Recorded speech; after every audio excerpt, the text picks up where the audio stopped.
un potente cambio. Capítulo 4.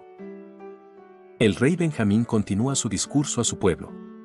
Después de que el pueblo experimenta un gran temor y humildad ante Dios, clamando por la misericordia y la aplicación de la sangre expiatoria de Cristo, el Espíritu del Señor desciende sobre ellos, llenándolos de gozo y otorgándoles la remisión de sus pecados. El rey Benjamín les enseña que la salvación viene a través de la expiación de Jesucristo y la fe en Él.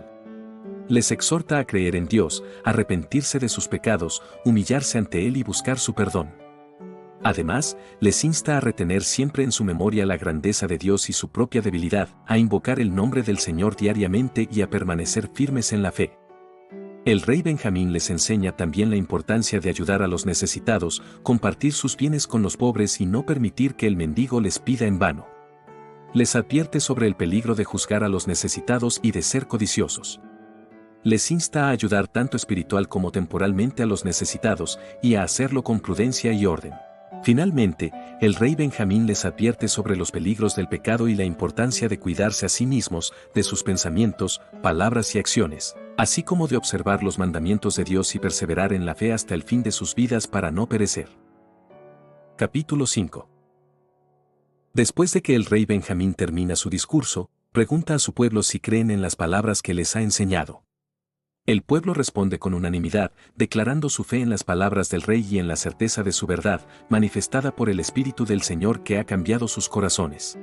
El pueblo expresa su disposición para hacer un convenio con Dios, comprometiéndose a ser obedientes a sus mandamientos por el resto de sus vidas, con el fin de evitar el tormento eterno y beber del cáliz de la ira de Dios. El rey Benjamín les dice que su convenio es justo y les enseña que, al hacer este convenio, se convierten en la progenie de Cristo, sus hijos e hijas espirituales. El rey Benjamín les insta a tomar sobre sí el nombre de Cristo y a ser obedientes hasta el final de sus vidas. Les explica que aquellos que toman sobre sí el nombre de Cristo serán llamados por ese nombre y se hallarán a la diestra de Dios, mientras que los que no lo hacen serán llamados por algún otro nombre y estarán a la izquierda de Dios. El rey Benjamín les advierte sobre la importancia de conservar el nombre de Cristo escrito en sus corazones para no ser borrados de la presencia de Dios.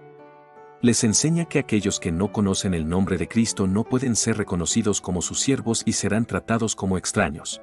Finalmente, el rey Benjamín les exhorta a ser firmes e inmutables, abundando siempre en buenas obras, para que Cristo pueda sellarlos como suyos y llevarlos al cielo, donde encontrarán salvación sin fin y vida eterna mediante la sabiduría, el poder, la justicia y la misericordia de Dios.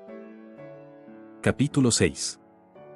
Después de que el rey Benjamín termina de hablar al pueblo y estos hacen convenio de guardar los mandamientos de Dios, el rey decide registrar los nombres de todos los que hicieron este pacto. Sorprendentemente, todos, excepto los niños pequeños, hacen convenio y toman sobre sí el nombre de Cristo.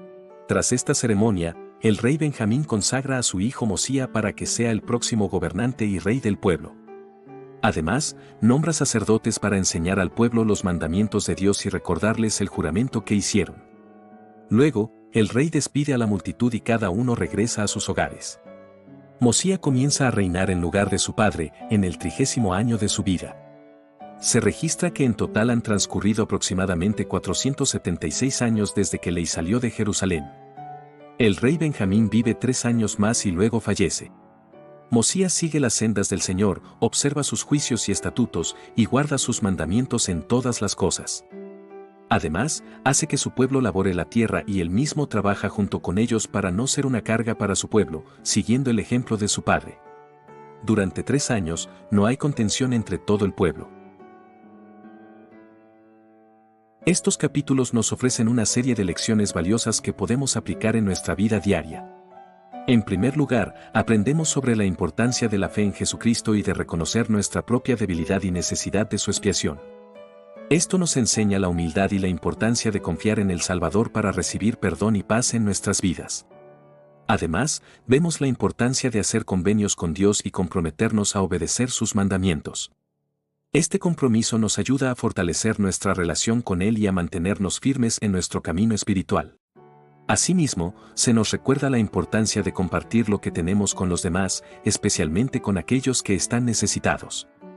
Esto nos enseña la generosidad y el amor hacia nuestros semejantes y nos ayuda a vivir de acuerdo con el ejemplo de Cristo. Finalmente, vemos el ejemplo del rey Mosía, quien gobernó con justicia y siguió fielmente los mandamientos de Dios.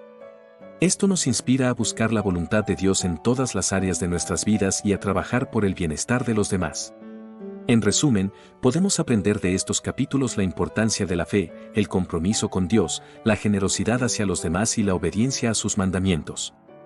Al poner en práctica estas enseñanzas en nuestra vida diaria, podemos crecer espiritualmente y vivir de acuerdo con los principios del Evangelio de Jesucristo. Este video es un resumen de los capítulos del Libro de Mormón como apoyo a su estudio personal. Si te inspiró este video, déjanos un comentario, dale like y suscríbete para seguir aprendiendo.